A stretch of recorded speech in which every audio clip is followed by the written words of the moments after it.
जाता है।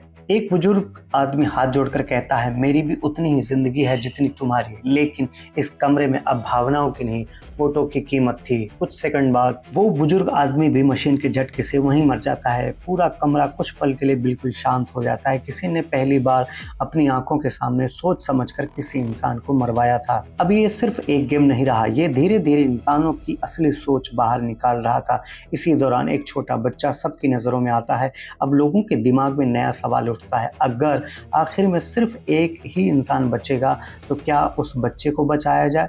इसी बीच एक सैनिक सबको एक और बात याद दिलाता है, मरने वालों पर समय बर्बाद मत करो, सोचो कि हम यहाँ आए कैसे हैं। वो सबसे पूछता है, तुम्हें आखिरी बार क्या याद है? धीरे धीरे लोग अपनी यादें बताने लगते हैं। किसी को याद है कि वो ट्रैफिक में फंसा था, किसी को याद है कि वो कार से बाहर निकलकर भाग रहा था, फिर अचानक सब कुछ अंधेरा हो गया। एक आदमी तो ये भी दावा करता है कि होश आने से पहले उसने एक लाल कमरे में ढेर सारी बेहोश लाशें देखी थी, और शायद कुछ अजीब से जीव भी। बस फिर क्या था, पूरा कमरा नई बहस में उलझ गया।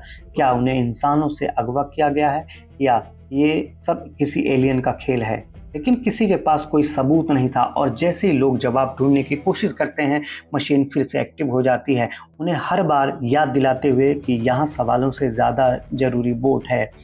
अब तक लोगों ने ये भी नोटिस कर लिया था कि जो इंसान सबसे ज़्यादा बोलता है या खुद पर ध्यान खींच लेता है, अगले कुछ मिनटों में अक्सर वही मर जाता है।